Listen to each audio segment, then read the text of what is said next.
ನಾರಾಯಣಾಯ ಪರಿಪೂರ್ಣಗುಣಾರ್ಣವಾಯ ವಿಶ್ವೋದಯಸ್ಥಿತಿಲಯೋನ್ನಿಯತಿಪ್ರದಾಯ ಜ್ಞಾನಪ್ರದಾಯ ವಿಬುಧಸೌಖ್ಯದುಃಖಸತ್ಕಾರಣಾಯ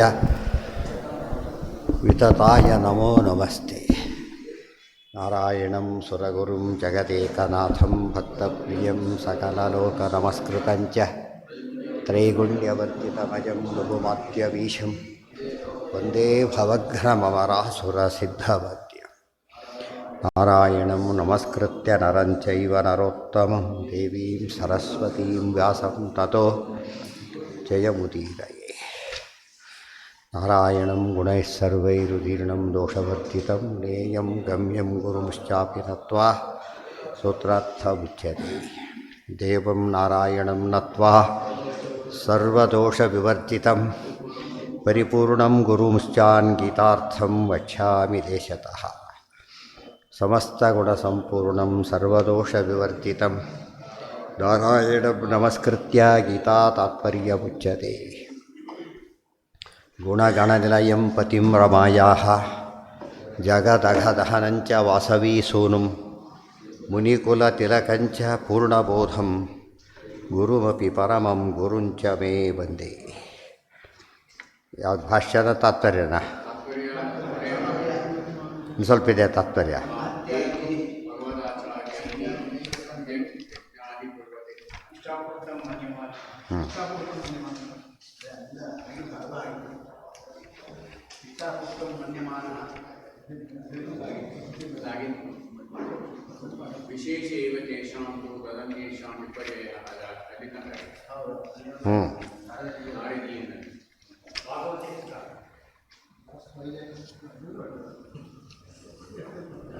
ಏತು ಅದು ಇಂಪಾರ್ಟೆಂಟ್. ವಿಶೇಷ ಏವ ದೇಶಾಂತು ತದನ್ ಸೇರ್ ಪ್ರಶ್ನೆ ಬಂತೀಗ.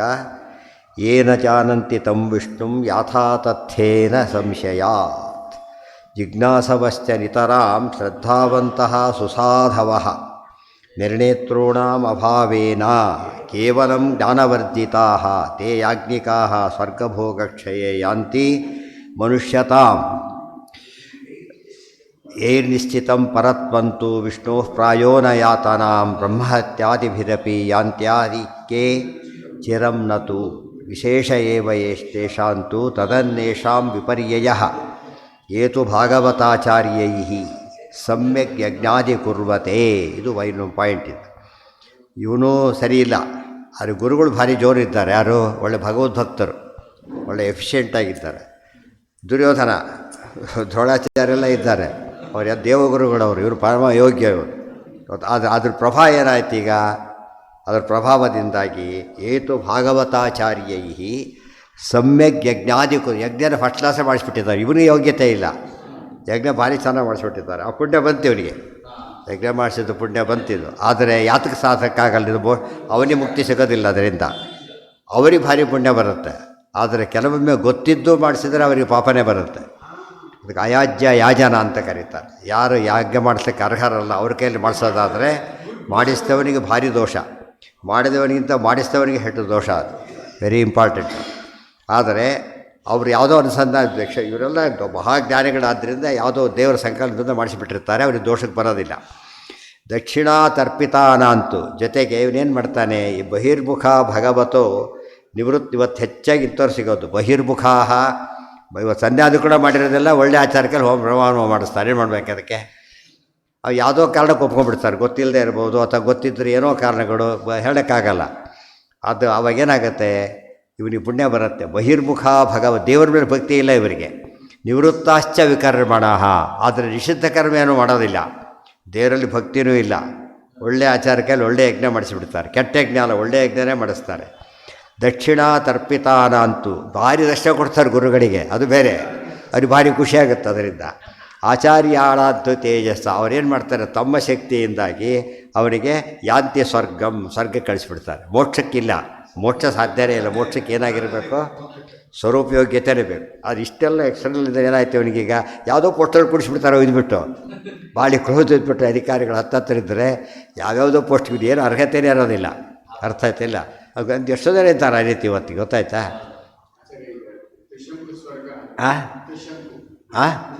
ಅದು ಅವ್ರದ್ದು ಇದ್ದೇ ದೃಷ್ಟಾಂತ. ಆದರೆ ಅವನು ಅಯೋಗ್ಯನಲ್ಲ, ಯೋಗ್ಯ ಆತ. ಆದರೆ ಅಯೋಗ್ಯರ ಕೇಸ್, ದುರ್ಯೋಧನಾದಿಗಳೇ ಅಯೋಗ್ಯರ ಕೇಸ್ ಅದು. ಬಟ್ ಆತನಿಗೆ ಒಂದು ಗುರುಗಳ ಶಕ್ತಿ ಎಷ್ಟಿದೆ ಅಂತ ಹೇಳೋದಕ್ಕೆ ಅದು ಎಕ್ಸಾಂಪಲ್ ಕೊಡ್ಬೋದು. ಅವ್ರು ಬಿಡಿಸಿದ್ರೆ ಮತ್ತೆ ಮೇಲೆ ಕೆತ್ತಾರೆ, ಅಷ್ಟು ಶಕ್ತಿ ಇದೆ ಅವನಿಗೆ. ದಕ್ಷಿಣಾತರ್ಪಿತಾನಂತು ಆಚಾರ್ಯಾಣಂತು ತೇಜಸ ಯಾಂತಿ ಸ್ವರ್ಗಂ ತತಃ ಕ್ಷಿಪ್ರಂ ತಮೋಂಧಂ ಪ್ರಾಪ್ತವತಿ. ಕೊನೆ ತಮಸ್ಸೋಗ ತಪ್ಪಿದ್ದಲ್ಲಿ ಇಷ್ಟೆಲ್ಲ ಮಾಡಿದರೂ ಕೂಡ ಇದೆಲ್ಲ ದುರ್ಯೋಧನಗಳಿಗೆ ಪ್ರಶ್ನೆ ಉತ್ತರ ನಮಗೆಲ್ಲ ಇದು.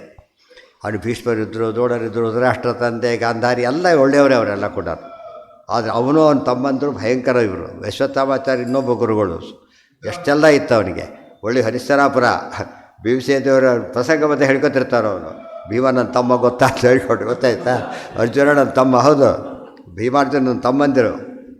ಬೇರೆ ಕಡೆ ಹೋದಾಗವಲ್ಲ, ಇಲ್ಲಿಲ್ಲ, ಎದುರಿಗೆಲ್ಲ ಸುಳ್ಳು.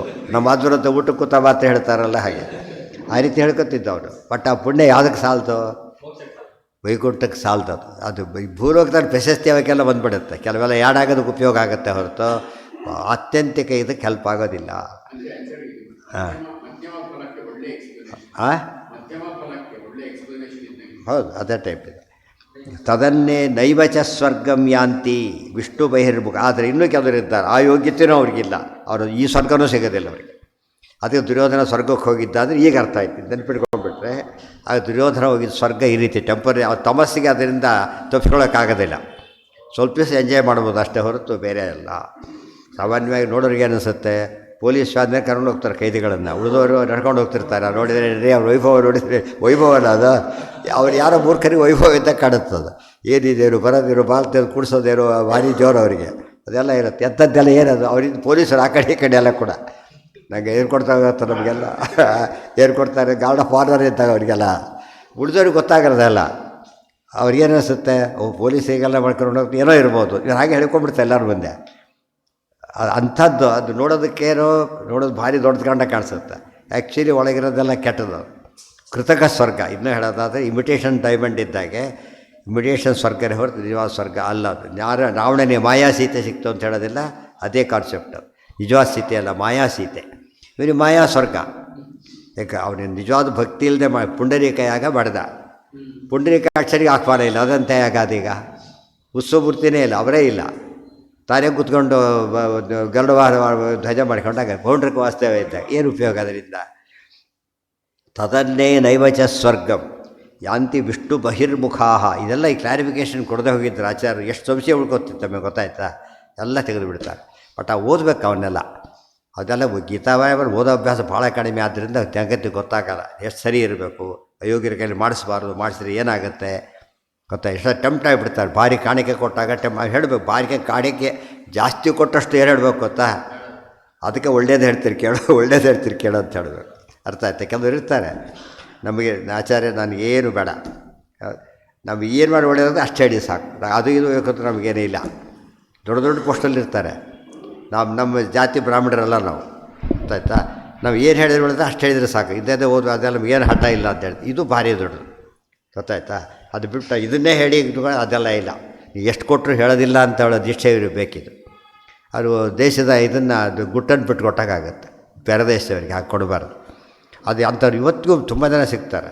ಇವರೇ ಕೆಲವು ಕೆಡಿಸ್ಬಿಡ್ತಾರೆ, ಗೊತ್ತಾಯ್ತಾ? ಹೇಳಿಬಿಟ್ಟು ಹೇಳಿ ಬರತ್ತೆ ಹೇಳಯ್ಯ ಅಂತ ಹೇಳಿಬಿಡ್ತಾರೆ. ದುಡ್ಡು ಕೊಟ್ಟಿರ್ತಾರೆ ಜಾಸ್ತಿ. ಇವ್ರು ಹೇಳಿದವ್ರು ಕೆಟ್ಟವ್ರಾಗ್ತಾರೆ. ಈಗ ಯಾರು ಸರಿ ಹೇಳಿರ್ತಾರಲ್ಲ ಅವ್ರು ಕೆಟ್ಟವರಾಗಿಬಿಡ್ತಾರೆ. ಅವ್ರು ನೋಡಿದ್ರೆ ದ್ವೇಷಕ್ಕೆ ಹಾಗೆ ಹೇಳಿದ್ದಾರೆ ಅಂತ ಅದು ಮತ್ತೆ ಸಮಾಜ ಹೊಡಿತಾರೆ. ಮಾಡಬಾರ್ದು. ಇವ್ರು ಏನು ಮಾಡಬೇಕಾಗ ಅವ್ರು ಹೇಳಿದ್ದಾರೆ ಒಪ್ಪಬೇಕು. ನಾವು ಅದನ್ನ ಹೇಳಿಬಿಟ್ರೆ ಏನಾಗುತ್ತೆ ಗೊತ್ತಾ? ತಮಗೂ ಭಾರಿ ಅನುಕೂಲ ಅದರಿಂದ. ಧೈರ್ಯವಾಗಿ ಹೇಳೋದಕ್ಕೆ ಬರುತ್ತೆ. ಹಾಗೆ ಮಾಡೋದಿಲ್ಲ. ಅದು ಇದು ಎರಡು ಅಡ್ವಾಂಟೇಜ್ ಟ್ರೈ ಮಾಡ್ತಾವ್ರು ಅವರು. ನಮ್ಮ ಹತ್ರ ಬರಬೇಕು, ಅವ್ರಿಗೆ ಇನ್ನೊಮ್ಮೆ ಹೋಗಬಾರ್ದು. ಈ ಥರ ಯೋಚನೆ ತಪ್ಪದು. ಜ್ಞಾನದ ವಿಷಯ ಬಂದಾಗ ಅದೆಲ್ಲ ಏನು ಮಾಡಿಕೊಡೋದು? ಹೇಳಕ್ಕೆ ಹೋಗಬಾರ್ದಲ್ಲ ಕೂಡ. ಬ್ರೇಕ್ ಸರಿ ಇಲ್ಲ, ಪರವಾಗಿಲ್ಲ ಹೋಗಿ ಎಲ್ಲ ಹೇಳ್ತೀವಿ, ಏನು ಅರ್ಥ ಅದಕ್ಕೆ? ಆ್ಯಕ್ಸಿಡೆಂಟಲ್ಲಿ ಇವನು ಜವಾಬ್ದಾರರಾಗ್ತಾನ? ಸರಿ ಇಲ್ಲ ಅಂತ ಹೇಳಬೇಕು. ಅದು ಸತ್ಯ ಹೇಳೋದಕ್ಕೆ ಬೆಲೆ ಇರೋದು ಯಾವಾಗ. ಯಾವುದಕ್ಕೂ ಟೆಂಪ್ಟ್ ಆಗ್ತಾನೆ ಮನುಷ್ಯ. ನ ಜಾತು ಕಾಮಾತ್ ನ ಭಯಾನ್ನೋ ನಾನುಭಾತ್ ಧರ್ಮಂ ತ್ಯಜೆ ಜೀವಿತಶ್ಚಾಪಿ ಹೇತೋ. ಅವರು ಕೊನೆಗೆ ವೇದವ್ಯಾಸರಿ ಮಾತು ಇರ್ತಾರೆ ಮಹಾಭಾರತದಲ್ಲಿ. ಏನು ದೊಡ್ಡ ಸಂದೇಶ ನಮ್ಮದು ಅಂದರೆ ನ ಜಾತು ಕಾಮಾತ್, ಕಾಮದಿಂದ ನೋಭಾತ್, ಗೊತ್ತಾಯ್ತಾ? ಯಾವುದೇ ಕಾರಣಕ್ಕೂ ಕೂಡ ಧರ್ಮವನ್ನು ಕೈಬಿಡಬಾರ್ದು. ಇದು ಇದರ ಮೆಸೇಜ್, ಮಹಾಭಾರತದ ಮೆಸೇಜ್ ಅಂದ್ರೆ. ನ ಜಾತು ಕಾಮಾತ್ ನ ಭಯಾತ್, ಭಯದಿಂದಲೂ ಬಿಡಬಾರ್ದು. ನ ಲೋಭಾತ್, ದುರಾಶೆಗೊಳಗಾಗಿ ಬಿಡಬಾರ್ದು. ಧರ್ಮಂ ತ್ಯಜೇತ್, ಧರ್ಮವನ್ನು ತ್ಯಾಗ ಮಾಡಲಿಕ್ಕೆ ಕೊಡೋದು. ಗೊತ್ತಾಯ್ತಾ? ಯಾವ್ದು ಬೇಕಾದ್ರೂ ಕೇಳಿ, ಇಲ್ಲ ಅಂತ ಹೇಳಬೇಕು. ಅವಾಗ ಏನಾಗುತ್ತೋ ಸಹಜವಾದ ಧರ್ಮಾಚರಣೆ ಮಾಡಿದರೆ ಪುಣ್ಯ ಬರುತ್ತೆ. ಕಲಿಯುಗದಲ್ಲೂ ದೊಡ್ಡ ಸಾಧನೆ ಮಾಡ್ಬೋದು. ಅದಕ್ಕೆ ಕಲಿಯುಗ ಟೆಂಪ್ಟೇಷನ್ ಭಾರಿ ಜಾಸ್ತಿ ಇರುತ್ತೆ. ಆದ್ದರಿಂದ ಗೆಲ್ಲಬೇಕದು.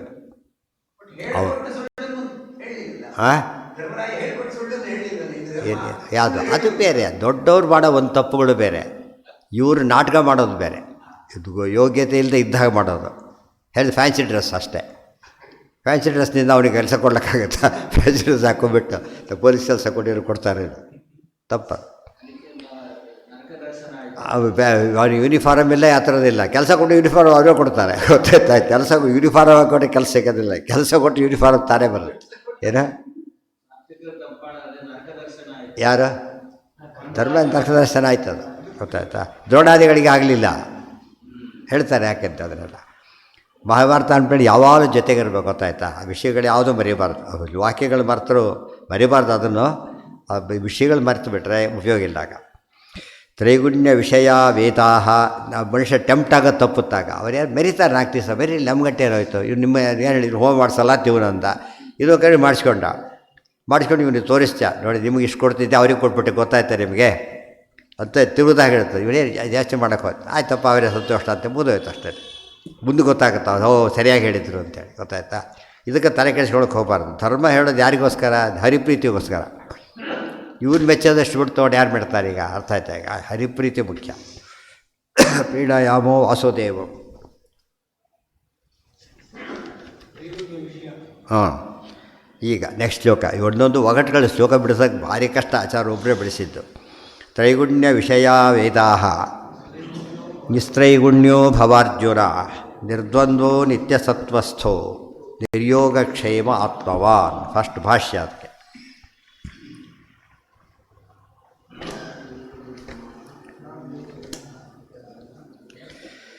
ತಾಂ ಯೋಗ ಬುದ್ಧಿಮಾಹ. ಅದೇ ಯೋಗ ಬುದ್ಧಿ. ಏನು ಯೋಗ? ಈ ಬುದ್ಧಿರ್ಯೋಗೇ ತ್ವಿಮಾಂ ಶೃಣುಮ್ ಅಂತ ಹೇಳಿದ್ದಾರೆ. ಅದನ್ನು ಹೇಳ್ತಾ ಇದ್ದಾರೆ. ತ್ರೈಗುಣ್ಯ ವಿಷಯಾ ವೇದಾ ನಿಸ್ತ್ರೈಗುಣ್ಯ ಭವ ಅರ್ಜುನ. ನಿರ್ದ್ವಂದ್ವ ಭವ, ನಿತ್ಯಸತ್ವಸ್ಥ ಭವ, ನಿರ್ಯೋಗಕ್ಷೇಮ ಭವ, ಆತ್ಮವಾನ್ ಭವ. ಇದಿಷ್ಟು ಕೂಡ ಭಾವ ಸೇರಿಸ್ಕೋಬೇಕು. ಹೀಗಾಗು ಅಂಥೇಳಿ. ಅರ್ಜುನ, ವೇದಗಳೆಲ್ಲ ಏನು ತಿಳ್ಕೊಂಡಿದ್ದೀಯ? ತ್ರೈಗುಣ್ಯ ವಿಷಯಾ. ತ್ರೈಗುಣ್ಯ ವಿಷಯಾ. ತ್ರೈಗುಣ್ಯ ನಿಸ್ತ್ರೈಗುಣ್ಯೋ ಭವ ಅರ್ಜುನ. ತ್ರೈಗುಣ್ಯ ವಿಷಯ ಅಂದ್ರೇನು? ತ್ರಿಗುಣಾತ್ಮಕವಾದ ಸ್ವರ್ಗಾದಿ ವಿಷಯ ಅಂತ ಅರ್ಥ ಮೇಲ್ನೋಟಕ್ಕೆ. ವಿಷಯ ಅಂದ್ರೆ ಒಂದೇ, ವಾದ ಅಂದರೂ ಒಂದೇ. ಗೊತ್ತಾಯ್ತಾ? ವಿಷಯಕ್ಕೆ ವಾದೋ ವಿಷಯಕೃತ್ವಂಚ ಮುಖತೋ ವಚನಂ ಸ್ಮೃತಂ ಅಂತ ಅಲ್ಲಿ ಕೊಟೇಶನ್ ಕೊಡ್ತಾರೆ. ಅಪೇರೆಂಟ್ಲಿ ಏನು ಕಾಣುತ್ತೆ ವೇದಾದಿಗಳೆಲ್ಲ? ಜ್ಯೋತಿಷ್ಠೋವೇನು ಸ್ವರ್ಗಕಾಮೋ ಯಜೇತ ಅಪಾವ ಸೋಮಂ ಅಮೃತ ಭೂಮ. ಇವೆಲ್ಲ ಅಪರೆಂಟ್ ಮೀನಿಂಗ್. ಇದೆಲ್ಲ ಏನು ತಿಳ್ಕೊಂಡ್ಬಿಡ್ತಾರೆ ಅವರು? ನೀನು ಯೋಚನೆ ಮಾಡಬೇಡ, ಹಾಗಾಗಬೇಡ, ನಿಸ್ತ್ರೈಗುಣ್ಯೋ ಭವ ಅರ್ಜುನ. ಆ ಕಡೆ ಟೆಂಪ್ಟ್ ಆಗಬೇಡ ಅಂತ ಹೇಳ್ತಾರೆ. ಟೆಂಪ್ಟ್ ಆಗಬೇಡ, ನೀನೇ ಆಗಬೇಕು, ದಾಟಬೇಕದು. ಯಾವ ಫಲ ಅಂತ ಹೇಳ್ತಾರ ಆ ಫಲ ದಾಟಬೇಕು ನೀನು. ನಿರ್ದ್ವಂದ್ವ ಸುಖ ದುಃಖೇ ಸಮೀಕೃತ್ವ. ನಿರ್ದ್ವಂದ್ವನಾಗಬೇಕು. ನಿತ್ಯ ಸತ್ವಸ್ಥ. ನಿತ್ಯ ಸತ್ವ ವಿಷ್ಣು. ನಿತ್ಯ ಸತ್ವ, ಸದಾ ದೇವ್ರ ಕಡೆ ಮನಸ್ಸಾಕಿರು. ನಿರ್ಯೋಗಕ್ಷೇಮ. ಯೋಗಕ್ಷೇಮ ನೋಡ್ಕೋಬೇಡ. ಅವ್ನು ನೋಡ್ಕೊಳ್ಳೋ ಅವನಿದ್ದ, ನೀ ಯಾಕೆ ಯೋಚನೆ ಮಾಡ್ತೀಯ ಅಂತ. ಊಟಕ್ಕೆ ಹೋಗ್ತ ಎಲೆ ತೊಗೊಂಡೋಗ್ಬೇಡ, ಯಾಕೆ ಅವರೇ ಹಾಕ್ತಾರೆ ಅಂತ ಹೇಳ್ತಾರಲ್ಲ ಹಾಗೆ. ಎಲ್ಲಿ ಊಟ ಮಾಡೋಕ್ಕಾಗತ್ತ ಅಂತ ಕೇಳಬಾರ್ದು. ಯೋಗಕ್ಷೇಮ ನೋಡ್ಕೋಬಾರ್ದು ಏನರ್ಥ? ಅದು ತಲೆ ಕೆಡಿಸ್ಕೊಳ್ಳೋಕೆ ಹೋಗಬೇಡ. ಯಾರು ಜವಾಬ್ದಾರಿ? ಅವರ ಜವಾಬ್ದಾರಿ. ನಿರ್ಯೋಗಕ್ಷೇಮ. ಇವತ್ತು ಎಷ್ಟೋ ಸರ್ತಿ ಸರ್ಕಾರದ ನಿಯಮ ಏನಿರೋದಿಲ್ಲ ಅಂತ ತಿಳ್ಕೊಬೇಡ. ಎಲ್ಲೋ ಪ್ರೈವೇಟ್ ಕೆಲಸಕ್ಕೆ ಕೊಟ್ಟಿರ್ತಾರೆ. ಆಳು ಭಾಳ ಶ್ರದ್ಧೆಯಿಂದ ದುಡಿತಿರ್ತಾರೆ. ಅವನಿಗೇನು ಆಕ್ಸಿಡೆಂಟ್ ಆಗುತ್ತೆ, ಲಕ್ಷಾಂತರ ಖರ್ಚಾಗುತ್ತೆ. ಯಾವ ಕೋರ್ಟ್ಗೂ ಹೋಗೋದಿಲ್ಲ ಅವನು. ನೇರ ಯಜಮಾನ ಏನು ಮಾಡ್ತಾನೆ? ಅಷ್ಟು ಪ್ರೀತಿಯಿಂದ ಕೊಡ್ತಾನೆ. ಯಾಕೆ ನಮಗೂ ಎಷ್ಟು ಕಷ್ಟಪಟ್ಟಿದ್ದಾನೆ ಪಾಪ ಅಂಥೇಳಿ. ಅದು ಎಷ್ಟು ಕಡೆ ಭಾರಿ ಅವ್ರಿಗೆ ತೊಂದರೆ ಆಗುತ್ತೆ ಅದರಿಂದ. ಆ ಕಾಲಕ್ಕೆ ಬಿಡೋದಿಲ್ಲ. ಯಾಕೆ? ಸಹಜವಾದ ಪ್ರತಿಕ್ರಿಯೆ ಇಲ್ಲ. ಸರಿಯಾಗಿ ಮಾಡಿದ್ದಕ್ಕೆ ಏನು ಮಾಡ್ತಾರೆ ಅವರು? ಎಲ್ಲ ರೀತಿಯಲ್ಲಿ ನೋಡ್ಕೋತಾರೆ. ಈ ಸರ್ಕಾರ ನಿಯಮಗಳೆಲ್ಲ ಯಾರು ಪಾಲನೆ ಮಾಡೋ ಅವರಿಗೆ ಕೊಡಬೇಡಿ ಅಂದರೂ ಕೊಡ್ತವ್ರು. ಯಾಕೆ ಅವ್ರು ಹೇಗೆ ಏನು ಮಾಡಬೇಕಾಗಿದ್ರು ಅವನೀಗ? ನಮ್ಮ ಕೆಲಸಕ್ಕೆ ಹೋದಾಗ ಅವನು, ಅದು ಕೂಡ ಗೌರ್ಮೆಂಟ್ ಇನ್ನೊಂದಿದೆ, ಗೌರ್ಮೆಂಟ್ ಡ್ಯೂಟಿಯಲ್ಲಿದ್ದ ಸತ್ರ ಇನ್ನೂ ಬೆನಿಫಿಟ್ಸ್ ಜಾಸ್ತಿ ಪಾಪ. ಅದಕ್ಕೋಸ್ಕರ ಸರ್ಕಾರ ಕೆಲಸದಲ್ಲಿದ್ದಾಗ ಆಗಿದ್ದರಿಂದ ಅವ್ನು ತ್ಯಾಗ ಮಾಡಿದ್ದಾನೆ ಅಂತ ಅರ್ಥ. ಇದೆಲ್ಲ ಯೋಚನೆ ಮಾಡಿದರೆ ಕೆಲವು ಗುಣಗಳು ತಮ್ಮಷ್ಟೇ ತಾವೇ ಬಂದುಬಿಡುತ್ತೆ. ನಿರ್ಯೋಗಕ್ಷೇಮ ಭವ. ಅದನ್ನು ನೀನು ಯೋಗಕ್ಷೇಮ ನೋಡ್ಕೊಳ್ಳೋಕೆ ಹೊರಟು ದೇವ್ರು ಬಿಡಬೇಡ್ದ ಅಂತ ಅರ್ಥ. ನಾಣ್ಯೋಕ್ಷ ಯಾರು ನೋಡ್ಕೋತಾರೆ ಅಂತ ತಲೆ ಕೆಡಿಸ್ಕೋಬೇಡ, ದೇವ್ರು ನೋಡ್ತಾನೆ. ಆತ್ಮವಾನ್, ಆತ್ಮವಾನ್ ಭವ, ಆತ್ಮ ಪರಮಾತ್ಮ ಸದಾಕಾಲ ಏನಂತ ಮಾಡಬೇಕು? ಆತ್ಮೇತಿ ಪ್ರತಿಯೊಬ್ಬರು ಏನು ಮಾಡೋದು? ಪ್ರತಿಯೊಬ್ಬರು ಕೂಡ ಏನು ಮಾಡಬೇಕು? ದೇವರನ್ನು ಎಂಥ ಪ್ರಸಂಗ ಬಂದರೂ ಕೂಡ ಆತ್ಮ ಅಂದರೆ ಸ್ವಾಮಿ ಅಂತ ಅರ್ಥ, ಗೊತ್ತಾಯ್ತಾ? ಸ್ವಾಮಿತ್ವವನ್ನು ಚಿಂತನೆ ಬಿಟ್ಟಬಾರ್ದು. ಸತ್, ಚಿತ್, ಆನಂದ, ಆತ್ಮ ಇಷ್ಟು ಹೇಳಬೇಕು. 4 ಬರದೇ ಹೋದಾಗ ಒಂದನ್ನು ಬಿಡಬಾರ್ದು. ಅದಕ್ಕೆ ಸತ್, ಚಿತ್, ಆನಂದ, ಆತ್ಮ ಉತ್ತರೋತ್ತರ ಪ್ರಾಬಲ್ಯ. ಸತ್ಗಿಂತ ಚಿತ್ತು, ಚಿತ್ತಿಗಿಂತ ಆನಂದ, ಆಮೇಲೆ ಆತ್ಮ. ಆತ್ಮ ಶಬ್ದ ಎಂದೂ ಬರಿಬಾರ್ದು. ಅಂದರೆ ಸ್ವಾಮಿ. ಸ್ವಾಮಿ ಅಂದ್ರೇನು? ನಾನು ದಾಸಾತ ಸ್ವಾಮಿ, ದಾಸೋಹಂ, ಇದನ್ನು ಎಂದೂ ಬರಿಬಾರ್ದು ಅಂತ ಯಾವ ಕಾಲಕ್ಕೂ ಕೂಡ ಅದನ್ನು ಬರಿಬಾರ್ದು. ಅದಕ್ಕೆ ಹನುಮಂತ ಕೊಟ್ಟ ಉತ್ತರ ಇರೋ ದಾಸೋಹಂ ಕೌಸಲೇಂದ್ರಸ್ಯ. ಭಾಳ ಇದಕ್ಕೆ ಟ್ಯಾಲಿ ಆಗುತ್ತೆ ಒಂದಕ್ಕೊಂದಾಗ. ಹಾಂ, ಕ್ಲಾಸ್ 1 ಆಫೀಸರ್ ಕೂಡ ಗೌರ್ಮೆಂಟ್ ಸರ್ವೆಂಟ್ ಅನ್ನೋ ಬರೀ ಹಾಗಿಲ್ಲ, ಗೊತ್ತಾಯ? ಸರ್ವೆಂಟ್ ಅಷ್ಟೆ. ಏನ ಅದೇ ವಿಸ್ತೃತ ಮನಸೋಪಿತು, ಗೊತ್ತಾಯ್ತಾ? ಇದನ್ನು ಮಾತ್ರ ಎಂದು ಬಿಡಬಾರದು. ಆತ್ಮೇತಿ ಗ್ರಾಹಯಂತಿ ಉಪಗಚ್ಚಂತಿ ಗ್ರಾಹಯಂತಿ ಚ ಸೂತ್ರ. ಹೇಳೋರು ಹಾಗೆ ಹೇಳ್ತಾರೆ, ಹಾಗೆ ತಿಳಿಸ್ತಾರೆ ಕೂಡ. ತಾವು ಮಾಡ್ತಾರೆ, ಹಾಗೆ ತಿಳಿಸ್ತಾರೆ ಶಿಷ್ಯರಿಗೆ ಅಂತ ಹೇಳಿದ್ರಿಂದ ಯಾವ ಕಾಲಕ್ಕೂ ಬರಿಬಾರ್ದು. ಅದಕ್ಕೆ ಹಾಡೇ ಮಾಡಿದರು, ದಾಸೋಹಂ ತವ ದಾಸೋಹಂ ತವ ದಾಸೋಹಂ ತವ ದಾಸೋಹಂ ವಾಸುದೇವ ವಿಗತಾಘ ಸಂಘ ತವ ದಾಸೋಹಂ. ಯಾರ್ದದು? ಯಾರೋ ಒಬ್ರು ಬರೆದಿರಲೇಬೇಕಲ್ಲ, ವೇದಂತೂ ಅಲ್ಲ. ಯಾರ್ದದು? ಯಾರೋ ಒಬ್ರು ಬರೆದಿರ್ತಾರೆ. ಜಗನ್ನಾಥದಾಸರು, ಗೊತ್ತಾಯ್ತು? ಜಗನ್ನಾಥದಾಸರ ಹಾಡು. ಸುಮ್ಮನೆ ನೋಡ್ತಿರ್ಬೇಕು ಹರಿದಾಸರು ಎಲ್ಲ ಓದಬೇಕು ಅಂತ. ಸುಮ್ಮನೆ ಗ್ಲಾಸ್ ಮಾಡ್ತೀವಿ, ಎಷ್ಟೋ ಸುಮ್ಮನೆ ಕೊಡಬಾರದು. ಸುಮ್ಮನೆ ತೆಗೆದು ನೋಡ್ತೀರಿ, ಅದ್ರೊಳಗೆ ಎಲ್ಲೋ ಜ್ಞಾಪಕ ಆಗುತ್ತೆ ತಕ್ಷಣ. ಸುಮ್ಮನೆ ಕೂತರು ಟೈಮ್ ಹೋಗಿಬಿಡುತ್ತೆ ಹಾಗೆ. ಅದು ಯಾವಾಗಲೂ ಯೋಚನೆ ಮಾಡ್ತಿರ್ಬೇಕು. ಯಾವ ಪುಸ್ತಕ ಹರಿದಾಸರ ಅದು ಯಾವುದೋ ಒಂದು ತಗೊಂಡು ಸುಮ್ಮನೆ ತಿರುಗಿಸ್ರಿ ಹಾಡುಗಳನ್ನ, ಯಾವುದೋ ಒಂದು ಲೈನ್ ನಿಮಗೆ ಕ್ಯಾಚ್ ಆಗುತ್ತೆ. ಎಷ್ಟು ಚೆನ್ನಾಗಿದೆಯಲ್ಲ ವಾಕ್ಯ ಇದು, ಗೊತ್ತಾಯ್ತಾ? ನಮ್ಮ ಅನುಭವದ ಮಾತೆ ಅನುಗಾಲವು ಚಿಂತೆ ಜೀವಕ್ಕೆ. ಜ್ಞಾನ ಬೆಳೆಸ್ಕೋಬೇಕಾದ್ರೆ ಆ ಥರ ಒಂದು ಭದ್ರಂ ಕರ್ಣೇಭಿ ಶೃಣುಯಾಮ ದೇವಾ ಆರೋ ಭದ್ರಾಣಿ ಕೃತವೋ ಎಂತೂ ವಿಶ್ವತಃ. ಬೆಳಕೆಲ್ಲ ಕಡೆ ಹೇಗೆ ಬರಬೇಕು ಹಾಗೆ ನಾವು ಕಿಟಕಿ ಮುಚ್ಕೊಂಡು ಕೊಡೋದಲ್ಲ, ಒಂದು ಗಂಡಿಯಲ್ಲೇ ಬೆಳಕು ಬರ್ಲಿಕ್ಕೆ ಶುರುವಾಗಿರುತ್ತೆ. ಆ ಥರ ಮಾಡಿದರೆ ಜ್ಞಾನ ಬರ್ತದೆ. ಫ್ರೀ ಅಂತ ಅಂದ್ಕೊಳ್ಳೇಬಾರದು ಯಾವಾಗಲೂ. ಭಾರಿ ಫ್ರೀ ಇದ್ದೇನೆ ಇವತ್ತು, ಫ್ರೀ ಅಂತ ತಪ್ಪದು. ಅದು ಕರ್ಕೊಂಡು ಹೋಗ್ಬಿಡ್ತಾರೆ ಯಮದೂತರು, ಬಾಯ್ ಫ್ರೀ ಇದ್ದಿ ಬಾವು ಅಂತ ಕರ್ಕೊಂಡು ಹೋಗ್ಬಿಡ್ತಾರೆ. ಫ್ರೀ ಇಲ್ಲ, ಬಿಜಿ ಇದ್ದೇನೆ ಅಂತ ಹೇಳಿದ್ರು. ಅದಕ್ಕೆ ಶ್ರೀವಾಸ್ತ್ರಿ ಪಾಠ ಹೇಳ್ತಾ ಕೂತಾಗ ತೊಗೊಂಡೋಕ್ಕೆ ಆಗ್ತಾಯಿಲ್ಲ ಅವ್ರನ್ನ. ಅವ್ರ ಮಗು ಸತ್ತೋಗಿದೆ, ಆಯುಷ್ಯ ಮುಗಿದೋಗಿದೆ, ಬಿಡ್ತಾ ಇಲ್ಲ. ತಡಿಮೆ ಕ್ವಶನ್ ಪಾಠ ಹೇಳ್ತಿದ್ರು, ಬಿಡ್ತಾ ಇಲ್ಲ ಅವರು. ಹೇಳಿದೆಯಲ್ಲ ಅದರ. ಅದಕ್ಕೆ ಫ್ರೀ ಅಂತ ಅಂದ್ಕೊಳ್ಳೇಬಾರ್ದು. ಎಕ್ಸಾಮಲ್ಲಿ ಪೇಪರ್ ಕಿತ್ಕೊಳ್ಳೋಕೆ ಬರ್ತಾರಲ್ಲ, ಸ್ವಲ್ಪ ಅಲ್ಲೆಲ್ಲೇ ಬೆರೀತಿರ್ತಾರೆ, ಅಷ್ಟರಲ್ಲೇ ಬೆರಿತೇನೋ ಒಂದು ನೆನಪಾಗಿಬಿಟ್ಟು ಆ ಭಾವನೆ ಇರಬೇಕು. ನಾವು ಇರೋ ಕ್ಯಾಶುವಲ್ಲೇ ಮಾಡ್ತೀವಿ ಅಂತ ತಿಳ್ಕೊಂಡ್ರೆ ಜ್ಞಾನ ಬರೋದಿಲ್ಲ. ಫುಲ್ ಇನ್ವಾಲ್ವ್ಮೆಂಟ್ ಇರಬೇಕು. ಯಾವ ಅವಕಾಶನೂ ಮಿಸ್ ಮಾಡ್ಕೋಬಾರ್ದು, ತಿಳಿತಾ? ಎಲ್ಲೋ ಹೋಗಿರ್ತೀರಿ ಸಮಾರಂಭದಲ್ಲಿ, ಯಾರು ತಿಳಿದವ್ರು ಇರೋದಿಲ್ಲ, ಏನಾದ್ರು ಮಾತಾಡಿ ಹೇಳೋದಿಲ್ಲ, ಹೇಳೋದು 4 ಮಾತನ್ನು, ಗೊತ್ತಾಯ್ತು? ಇಲ್ಲಿ ಏನು ತಪ್ಪಲ್ಲ. ಆಚಾರ ದೊಡ್ಡವರು ಸಂಧ್ಯಾರ ಏನಾದ್ರು ಗೊತ್ತಿರೋದು 4 ಹೇಳಿದರೆ ಸಾಕು. ಜನಕ್ಕೆ ಅದು ವೇಸ್ಟ್ ಆಗಬಾರ್ದು. ಊಟಕ್ಕೆ ಅಂತ ವ್ಯವಸ್ಥೆ ಬರಬಾರ್ದು. ಇವತ್ತು ತಪ್ಪು ಮಾಡ್ತಾರೆ, ಅದನ್ನು ಸಾಮಾನ್ಯ ಬಿಟ್ಟುಬಿಡ್ತಾರೆ. ದಾಸರಾಡು ಭಾರಿ ಚೆನ್ನಾಗಿರುತ್ತೆ, ಅದನ್ನು ನೋಡಬೇಕು. ಒಂದಕ್ಕೊಂದು ಹೊಂದಾಣಿಕೆ ಇರ್ತದೆ. ವೇದಾನಾಂ ಪರೋಕ್ಷ ತಾಂ ಯೋಗ ಬುದ್ಧಿಮಾಹ ತ್ರೈಗುಣ್ಯ ವಿಷಯ ಇತ್ಯಾದಿನ ಇತರದಪೋದ್ಯ. ತ್ರೈಗುಣ್ಯ ವಿಷಯ ಅಂತ ಹೇಳ್ತಾನೆ, ಇದು ಬಿಟ್ಟುಬಿಡು, ಇದಕ್ಕೆ ಗಮನ ಕೊಡು ಅಂತ ಅರ್ಥ. ವೇದಾನಾಂ ಪರೋಕ್ಷಾರ್ಥತ್ವಾತ್. ವೇದಗಳು ಯಾವಾಗಲೂ ಡೈರೆಕ್ಟ್ ಹೇಳೋದಿಲ್ಲ, ಶಬ್ದನೇ ಯಾವಾಗಲೂ ಹಾಗೇನೆ. ಪ್ರತ್ಯಕ್ಷದಷ್ಟು ಕ್ಲಾರಿಟಿ ಏನು ಮಾಡಿ ಶಬ್ದಕ್ಕೆ ಬರೋದಿಲ್ಲ. ಬದಿರಿ ಬಗ್ಗೆ ಎಷ್ಟು ಗಂಟೆ ಲೆಕ್ಚರ್ ಹೊಡಿರಿ ನೀವೀಗ, ಅದು ನೋಡಿದ ಅನುಭವನೇ ಬೇರೆ ಆಗುತ್ತೆ. ಅಷ್ಟು ಕೇಳಿದ್ದು ಕೂಡ ಏನಾಗುತ್ತೆ ಡಿಫರೆನ್ಸ್, ಒಂದು ನೋಡಿದ್ರೆ ವಿಶೇಷ ಕಾಣುತ್ತೆ. ಅದಕ್ಕೆ ಅಪರೋಕ್ಷ ಜ್ಞಾನಕ್ಕೆ ಆ ಶಕ್ತಿ ಇದೆ. ಯಾವಾಗ ನೋಡಬೇಕು. ರುಚಿ ಇದೆ ಅಂತ 1000 ಜನ ಹೇಳಿ, ತಾವು ತಿಂದು ನೋಡೋವರೆಗೂ ಅವನಿಗೇನು ಅನುಭವ ಬರೋದಿಲ್ಲ ಅದ್ರ ಬಗ್ಗೆ. ವೇದಾನ ಅದಕ್ಕೆ ಶಬ್ದಗಳು ಯಾವಾಗಲೂ ಬೈ ನೇಚರ್ ಏನವು ಪ್ರತ್ಯಕ್ಷ ಕ್ಲಾರಿಟಿ ಇಲ್ಲ. ಅದು ವೇದಗಳು ಏನು ಮಾಡುತ್ತೆ ಗೊತ್ತಾ, ಇನ್ನೂ ಹುಷಾರವು. ಸಾಮಾನ್ಯ ತಿಳಿಬಾರ್ದು ಎಲ್ರಿಗೂ ಕೂಡ. ಅಯೋಗ್ಯರು ಮಿಸ್ಯೂಸ್ ಮಾಡಿದ್ವಿ. ಸಾಮಾನ್ಯ ಜನ ಏನು ತಿಳ್ಕೊಂಡ್ಬಿಡ್ತಾರೆ, ಗುಟ್ಟು ಮಾಡ್ತಾರಪ್ಪ ಅವರೆಲ್ಲ, ನಮ್ಮ ದೂರ ಮಾಡ್ತಾರೆ. ಅಲ್ಲ, ದೇಶದ ಭದ್ರತೆ ವ್ಯವಸ್ಥೆಯನ್ನು ಹೇಗೆ ಲೀಕ್ ಮಾಡಬಾರ್ದು ಹಾಗೆ ಲಕ್ಷಣೆ ಮಾಡ್ಕೋ. ಶಸ್ತ್ರಗಳ ಬಗ್ಗೆ ಎಲ್ಲ ಡೀಟೇಲ್ಸ್ ಕೊಟ್ಬಿಟ್ರೆ ಅದಕ್ಕಿಂತ ದೊಡ್ಡ ಶಸ್ತ್ರ ತರ್ತಾರೆ. ಆಮೇಲೆ ಅವರು ಅವಕಾಶ ಕೊಡಬಾರ್ದು. ಅದು ಇವತ್ತೆಲ್ಲ ಪೇಪರಲ್ಲಿ ಹಾಕ್ತಿರ್ತಾರೆ. ತಪ್ಪು ಕೆಲವು ಸಲ ನಮ್ಮಲ್ಲಿ ಇಷ್ಟಿದೆ, ಅವರಲ್ಲಿ ಇಷ್ಟಿದೆ ಹಾಕಿಬಿಟ್ರೆ ತಪ್ಪಾಗುತ್ತೆ. ಅದು ಗೊತ್ತಾಯ್ತು. ನಮ್ಮದು ಕಡಿಮೆನೇ ಇರೋದು ಆ ಲೆಕ್ಕದಲ್ಲಿ. ಅರ್ಥ ಆಯ್ತಾ ಈಗ? ಅದು ಹೊರಗೆ ಬಿಡಬಾರ್ದು. ಅದನ್ನೆಲ್ಲ ಕೂಡ ವೀಕ್ನೆಸ್ಸನ್ನು ಅನೌನ್ಸ್ ಮಾಡಿದಾಗುತ್ತೆ. ಇಲ್ಲದೇ ಹೇಳಬೇಕು ಆ ಹೊತ್ತಿನಲ್ಲಿ, ಏನು ಗೊತ್ತಾ ಆಗಿದೆ ಹೀಗಿದೆ ಸುಳ್ಳು ಹೇಳ್ತಿರ್ಬೇಕು. ಯಾಕಂದ್ರೆ ಹೆದರ್ಬೇಕು ಶತ್ರುಗಳು. ಆ ಸುಳ್ಳು ದೋಷ ಅಲ್ಲ. ಯಾತಕ್ಕೆ ಹೇಳೋದು ಆ ಸುಳ್ಳನ್ನು? ದೇಶದ ಭದ್ರತೆಗೋಸ್ಕರ ಹೇಳೋ ಸುಳ್ಳನ್ನು ಯಾವಾಗಲೂ ಕೂಡ ನಾವು ಅದನ್ನು ಸುಳ್ಳು ಅಂತ ಕರಿಬಾರ್ದು. ಸತ್ಯ ಹೇಳಬಾರ್ದು. ಆವತ್ತಿನ ಗೊತ್ತು ಎಷ್ಟು ಸತ್ತು ಹಾಕಿಬಿಡ್ತಾರೆ ಪೇಪರ್ಗಳಲ್ಲೆಲ್ಲ, ಹಾಕಬಾರ್ದು ಹಾಗೆಲ್ಲ. ವೇದಾನಾಂ ಅದನ್ನು ಸರಿಯಾಗಿ ಅರ್ಥ ಮಾಡ್ಕೊಳ್ಳೋರು ಅದು ಯಾರಿಗೆ ಯಾವಾಗ ಹೇಳ್ಬೋದಾಗಿತ್ತು ಅಂತ ಕೇಳಿದ್ರೆ, ಬೇರೆಯವ್ರಿಗೆ ರೀಚ್ ಆಗೋದಿಲ್ಲ, ನಮ್ಮವ್ರಿಗೆ ಮಾತ್ರ ಹೇಳ್ತೀವಿ ಅಂತ ಹೇಳ್ಬೋದು. ಆ ಕಾಲ ಅಲ್ಲ ಅದೀಗ. ಒಂದು ಸೆಕೆಂಡ್ಗೆ ಇದಾಗಿಬಿಡತ್ತೆ. ನಿಮಗೆ ಆಶ್ಚರ್ಯ, ಇವ್ನು ಕಿವಿ ಕೇಳೋದ್ರಿಂದ ಅಲ್ಲಿ ಕ್ಯಾಚ್ ಮಾಡಿಬಿಟ್ಟಿರ್ತಾರೆ ಆಗಲೇ, ಅಷ್ಟು ಫಾಸ್ಟಾಗಿ ಹೋಗುತ್ತೆ. ಪರೋಕ್ಷಾರ್ಥತ್ವ ಇದು ಅರ್ಥ ಮಾಡಿಕೊಂಡ್ರೆ ಯಾವುದೇ ಶಾಸ್ತ್ರದ ಮಾತು ಪರೋಕ್ಷಾರ್ಥವಾದ್ದರಿಂದ ನಾವು ಹುಷಾರಾಗಿರಬೇಕು. ಸ್ವಪ್ನಾದಿಗಳು ಇನ್ನೂ ಪರೋಕ್ಷ. ಮೊದಲು ಶಬ್ದ, ಆಮೇಲೆ ಪ್ರತ್ಯಕ್ಷ, ಯಾವುದೇ ವಿಚಾರದ ಬಗ್ಗೆ. ಶಾಸ್ತ್ರ ವಿಚಾರ ಇನ್ನೂ ಪರೋಕ್ಷ, ಅದ್ರ ವೇದವಾಕ್ಯಗಳು ಮತ್ತೂ ಪರೋಕ್ಷ.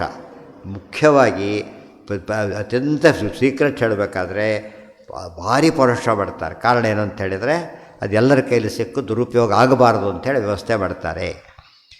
ಇವತ್ತು ಟನ್ಗಟ್ಟಲೆ ಕಬ್ಬಿಣ ಬಿತ್ತಿರ್ತಾವೆ, ಲಾಕ್ ಮಾಡಿ ಲಾಕರ್ಲಿಟ್ಟು ಯಾರೋ ಹೋಗೋಣ, ಅದನ್ನು ತೊಗೊಂಡೋಗ್ಲಿಕ್ಕೆ ಆಗಲ್ಲ. ಅಷ್ಟು ಸುಲಭ ತೊಗೊಂಡೋಗ್ಲಿಕ್ಕೆ ಆಗುತ್ತೆ, ಅದರ ಸಾಧ್ಯ ಇಲ್ಲ. ಅದು ಸೂಕ್ಷ್ಮ ಇಷ್ಟೇ ಎಷ್ಟಿರುತ್ತೆ, ಭದ್ರತೆ ವ್ಯವಸ್ಥೆ ಕೊಡ್ತಾರೆ ರತ್ನಗಳಿಗೆ. ಕಾರಣ ಏನಂದರೆ ಅದು ಒಯ್ಯೋದು ಸುಲಭ, ಆಗ ಲಾಸ್ ಭಾರಿ ಜಾಸ್ತಿ ಅವರಿಗೆ. ಅದು ಒಯ್ಯೋದು ಕಷ್ಟ, ಉಪಯೋಗ ಆಗಲ್ಲ. ಅದು ಕಷ್ಟಪಟ್ಟರು ಪ್ರಯೋಜನಕ್ಕೆ ಬರೋದಿಲ್ಲ. ರತ್ನಗಳನ್ನು ಕಾಪಾಡಿದಾಗ ಶಾಸ್ತ್ರವನ್ನು ಕಾಪಾಡಬೇಕು. ಇದು ರತ್ನಕ್ಕೆ ಕೊಡೋ ಗೌರವ ಹೊರತು ಉಳಿದಕ್ಕೆ ನಿಂದೆ ಅಲ್ಲ. ಅದು ಕೆಲವು ಹೇಳಿದ ತಕ್ಷಣ ದುರ್ಮತ ಖಂಡನೆ ಮಾಡಬೇಕು, ಅವನು ಬೈತಾರೆ, ತಪ್ಪು ತಿಳ್ಕೊತಾರೆ ಅವರು. ದುರ್ಮತ ತಂದೆ ದುರ್ಮತ ಯಾಕೆ ತಿಳ್ಕೊಬೇಕು? ಅವನು ವಿದ್ಯಾರ್ಥಿ ತಪ್ಪನ್ನು ತಿದ್ತಾರೆ ಅಂತ ತಿಳ್ಕೊಂಡ್ರೆ ವಿದ್ಯಾರ್ಥಿ ಆಗೋದು.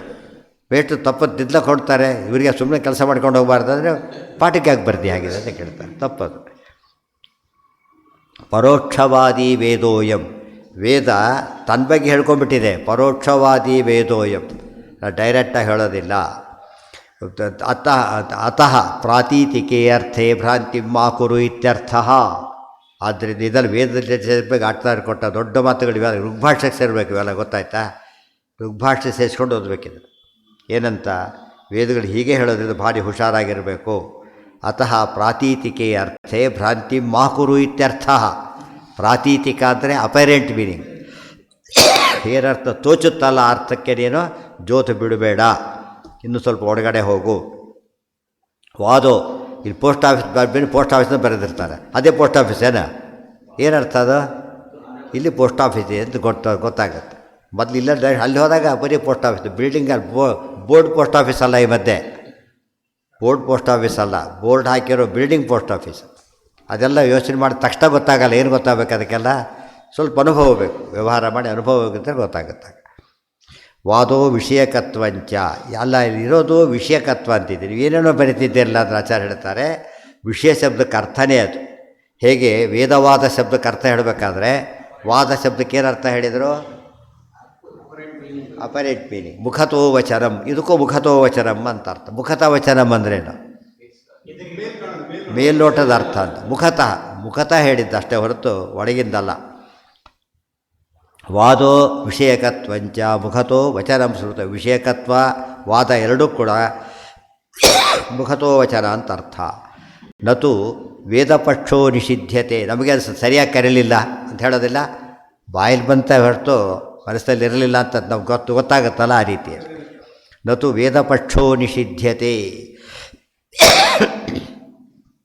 ಎಲ್ಲರೂ ಏನು ಮಾಡ್ಕೊಂಡೆ ತೊಗೊಂಡ್ರೆ ಗೊತ್ತಾ ಇದರಿಂದ? ನೋಡಿದ್ರೆ ಕೃಷ್ಣ ಏನು ಹೇಳ್ತಾನೆ? ವೇದಗಳು ತ್ರೈಗುಣ್ಯ ವಿಷಯ, ಕರ್ಮಕಾಂಡ ಅದು ವೇದ ಓದಬೇಡ, ಉಪನಿಷತ್ತು ಓದಿ ಸಾಕು ಅಂತ. ಇದಕ್ಕೂ ಅರ್ಥ ಸಂಬಂಧ ಇಲ್ಲ ಅದಕ್ಕೆ. ಉಪನಿಷತ್ತು ವೇದದ ಭಾಗ ಆದಮೇಲೆ ವೇದ ಬಿಡೋದ್ರೆ ಉಪನಿಷತ್ತನ್ನು ಬಿಡಬೇಕಾಗತ್ತಾಗ. ಅದಕ್ಕೆ ಎರಡು ಕರ್ಮಕಾಂಡ ಮತ್ತು ಜ್ಞಾನಕಾಂಡ ಬೇರೆ ಮಾಡ್ಕೊಂಬಿಟ್ರು. ಅಲ್ಲ, ಅದು ಎಲ್ಲರೂ ಕೂಡ ಜ್ಞಾನಕಾಂಡನೇ, ಎಲ್ಲರೂ ಜ್ಞಾನಕಾಂಡನೇ ಹೊರತು ಏನಿದೆ. ಉಪನಿಷತ್ತು ಇನ್ನೂ ಗೂಢ. ವೇದಗಳ ಮಂತ್ರಗಳು, ವೇದ ಮಂತ್ರ ರಹಸ್ಯ, ಉಪನಿಷತ್ತು ಇನ್ನೂ ರಹಸ್ಯ. ಅದು ಉಪನಿಷತ್. ಉಪನಿಷತ್ತು ಏನು ಮಾಡಿದರು? ಹತ್ತಿರ ಕೂತ್ಕೊಂಡು ಹೋದು ಅಂತ ಅರ್ಥ. ರಹಸ್ಯನ ಇಲ್ಲಿಂದ ಕೂಗಿ ಹೇಳ್ರಿ ಅಂತ ಕೇಳಿ ಗತಿ ಏನಾಗುತ್ತೆ? ಎಲ್ಲಿ ಕೀಟಿದ್ದು ಕೂಗಿ ಹೇಳಿದ್ರೆ ಗತಿ ಏನಾಗುತ್ತೆ? ಹತ್ತಿರ ಮೆಲ್ಲಗೆ ಹೇಳ್ತಾನೆ. ಅದು ಉಳಿದ ಪಕ್ಕದಲ್ಲಿ ಏನು ಮಾಡಿದ್ರು ಕೇಳ್ಕೊಡೋದು. ಅದು ಉಪನಿಷತ್. ಉಪ ಅಂದ್ರೆ ಅಂತೆ, ನಿಷತ್ ಅಂದರೆ ವಾಸಿ. ಅಂತೆ ವಾಸಿ ಅಂದರೆ ಹತ್ತಿರ ಇದ್ದು ಕೇಳೋದು ಅಂತ. ಆನ್ಲೈನ್ ಬಿಟ್ಟುಬಿಡಿ ಅಂತ ಅರ್ಥ. ಆಫ್ಲೈನೇ ಬರಬೇಕೆ ಹೊರತು ಯಾವುದಕ್ಕೆ ಸಾಧ್ಯ? ಆನ್ಲೈನಲ್ಲೆಲ್ಲ ಸೀಕ್ರೆಟ್ ಹೇಳ್ತಾ ಕೂತ್ಕೊಂಡ್ರೆ ಗೋವಿಂದ, ಜಗತ್ತಿಗೆ ಬಿಟ್ಟೋಗ್ಬಿಡೋದು. ಆನ್ಲೈನ್ ಎಂದು ಶಾಸ್ತ್ರ ರಹಸ್ಯವಾದ್ದರಿಂದ ಆದಷ್ಟು ಆನ್ಲೈನ್ಗೆ ಹೋಗಬಾರ್ದು. ಅನಿವಾರ್ಯವಾಗದ್ರೆ ಬೇರೆ, ತೀರ ಆಸಕ್ತಿ ಇದೆ ಅನಿವಾರ್ಯತೆ ಇದ್ದರೆ ಅದು ಬೇರೆ. ಇವರು ಬೇರೆ ಟಿ ವಿ ನೋಡ್ತಾನು ಕೇಳ್ಬೋದು, ಆ ದೃಷ್ಟಿಯಿಂದ ಮಾಡೋಕ್ಕೆ ಹೋಗಬಾರ್ದು, ತುಂಬ ತಪ್ಪು ಮಾಡ್ತಾರೆ. ನತು ವೇದಪಕ್ಷೋ ನಿಷಿಧ್ಯತೆ. ಇಲ್ಲಿ ಆಚಾರ್ಯ ಯಾರ ಹೆಸರು ಹೇಳೋದಿಲ್ಲ, ಸುಮ್ಮನೆ ಕೆಲವು ಹೇಳ್ತಾರೆ ತಪ್ಪು ಅಂತ ಅಷ್ಟೇ ಹೇಳಿಬಿಟ್ರೆ ಅಷ್ಟೇ. ಯಾಕೆಂದರೆ ಇದನ್ನು ಪ್ರೆಜುಡಿಸ್ ಕ್ರಿಯೇಟ್ ಮಾಡಬಾರ್ದು. ಅದಕ್ಕೆ ಸುಮ್ಮನೆ ಒತ್ತು ಹೋದರೆ ಕರೆಕ್ಟ್ ಅಂತ ಅನಿಸುತ್ತಾಗ ಆ ಹೆಸರು ಹೇಳಿದ ತಕ್ಷಣ ಸಿಟ್ಟು ಬರುತ್ತೆ ಅವ್ರಿಗೆ. ವೇದೇ ರಾಮಾಯಣೇ ಚೈವ ಪುರಾಣೇ ಭಾರತೆ ತಥಾ ಆದಾವಂತೆ ಚ ಬದ್ಧೇ ಚ ವಿಷ್ಣು ಸರ್ವತ್ರ ಗೀಯತೆ. ಅಲ್ಲ, ವೇದ ಬಿಟ್ಟಬೇಡ, ಯಾಕೆ ಏನು ಗಂಟೆ ಇತ್ತು? ವೇದ ಭಾಗ ಎಲ್ಲ, ಮಂತ್ರ ಭಾಗ ಎಲ್ಲ ಏನದು? ಕರ್ಮಕಾಂಡ. ಬಿಟ್ಟಬೇಡ ಅಂತ ಕೇಳಿ ಬಿಡಬಾರದು ಅಂತ ಹೇಳ್ತಾರೆ. ವೇದದಲ್ಲಿ ಏನಿಲ್ಲ, ಕರ್ಮಕಾಂಡ ಜ್ಞಾನಕಾಂಡ ಅಂತ ಭಾಗ ಇಲ್ಲ. ವೇದೇ ರಾಮಾಯಣೇ ಚೈವ ಪುರಾಣೇ ಭಾರತೆ ತಥಾ. ವೇದೇ ಪದ ಇಟ್ಕೊಳ್ಳಿ, ವೇದಗಳಲ್ಲಿ, ಉಪನಿಷತ್ತುಗಳಂತೆ ವೇದಗಳಲ್ಲಿ, ರಾಮಾಯಣದಲ್ಲಿ, ಪುರಾಣಗಳಲ್ಲಿ, ಭಾರತದಲ್ಲಿ ಆದಾವಂತೆ ಚ ಮಧ್ಯೆ ಚ ವಿಷ್ಣು ಸರ್ವತ್ರ ಗೀಯತೆ. ಆದೌ ಅಂತೆ ಚ ಮಧ್ಯೆ ಚ, ಆದಿಯಲ್ಲಿ, ಅಂತ್ಯದಲ್ಲಿ, ಮಧ್ಯದಲ್ಲಿ ಬಂದಿರೋದು ಯಾರ ವಿಷಯ? ವಿಷ್ಣು ವಿಷಯನೇ. ಫಾರ್ ಎಕ್ಸಾಂಪಲ್ ವೇದ ಅಗ್ನಿ ಮೇಳೆ ಶುರುವಾಯಿತು. ಆದೌ, ಅಗ್ನಿ ಅಂದರೆ ಯಾರಲ್ಲಿ? ಪರಶುರಾಮ ದೇವರು ಅಂತ ಅರ್ಥ, ಈ ಅಗ್ನಿ ಅಲ್ಲ. ಅರ್ಥ ಆಯ್ತಾ ನೋಡಿ? ಆದೌ ಇದು ಅರ್ಥ ಮಾಡಿಕೊಂಡ್ರೆ ಸರಿಯಾಗಿ ಅರ್ಥ ಮ್ಯಾಚ್ ಆಗುತ್ತೆ. ಆದೌ ಅಂತೆ ಚ ಮಧ್ಯೆ ಚ, ಆದ್ಯದಲ್ಲಿ, ಅಂತ್ಯದಲ್ಲಿ, ಮಧ್ಯದಲ್ಲಿ. ಇಲ್ಲಿ ವೇದಗಳ ಬಗ್ಗೆ ಶುರುವಾಗುತ್ತೆ. ವೇದಗಳಲ್ಲಿ ಆದಿ ಮಧ್ಯ ಅಂತ ಹೇಳಕ್ಕೆ ಬರುತ್ತಾ? ಅನಂತದಲ್ಲಿ ಏನು ಹೇಳಕ್ಕೆ ಬರಲ್ಲ, ಹೇಳಕ್ಕೆ ಬರಲ್ಲ. ಮಧ್ಯ ಸಿಕ್ಬಿಟ್ರೆ ಏನಾಗುತ್ತದು? ಆ ಮಧ್ಯ ಯಾವಾಗ ಸಿಗುತ್ತೆ? ಯಾಕೆ ಒಂದು ದೊಡ್ಡ ಪಂಚೆ ಬಡಿಸ್ಬೇಕು ನೀವೀಗ. ಫಸ್ಟ್ ಏನು ಮಾಡ್ತಾರೆ? 2 ಎಂಟು ಹಿಡ್ಕೋತಾರೆ, ತಾವು ಕರೆಕ್ಟಾಗಿ ಬಂದುಬಿಡುತ್ತೆ. ಇಲ್ಲವರೆ ಬಡಿಸ್ತಾ ಅಂತ ಗೊತ್ತು 7 ದಿವಸ ಮುಗಿಯೋದಿಲ್ಲ. 2 ಎಂಟು ಹಂಚು ತೊಗೊಂಡು ಹಿಡ್ಕೊಂಡ್ಬಿಟ್ರೆ ಕರೆಕ್ಟಾಗಿ ಬಂದುಬಿಡುತ್ತೆ. 2 ಆದಿ ಅಂತ್ಯ ಸಿಕ್ಕರೆ ಮಧ್ಯ ಸಿಕ್ಬಿಡುತ್ತೆ. ಯಾವಾಗ ಆದಿ ಇಲ್ಲ ಅಂತ್ಯ ಇಲ್ಲ ಅವಾಗ ಏನು ಸಿಗೋದಿಲ್ಲ? ಆ ಗೀತಾ ಅರ್ಥ ಆಗ್ತದೆ. ಮುಂದೆ ಬರೀತಾರೆ ಆಚಾರ್ಯರು ಗೀತಾದಲ್ಲಿ, ನಾಂತಂ ನ ಮಧ್ಯಂ ನ ಪುನಸ್ತವಾದಿಂ ಪಶ್ಯಾಮಿ ವಿಶ್ವೇಶ್ವರ ವಿಶ್ವರೂಪ. ಏನು ಆಚಾರ್ಯ ಫಸ್ಟ್ ಕ್ಲಾಸ ಬರೀತಾರೆ. ಆದಿ ಅಂತ ಗೊತ್ತಿಲ್ಲ ಅಂತಂತೆ, ಅನಂತ ಆಗಿದ್ದಕ್ಕೆ ಗೊತ್ತಿಲ್ಲ ಅಂತ ಅರ್ಥ ಅಂಥೇಳಿ ಅಪ್ಲಿಕೇಶನ್ ಸಡನ್ನಾಗಿ ಕೊಡ್ತಾರೆ. ಸ್ವಾರಸ್ಯ ಅಂದರೆ ಏನು?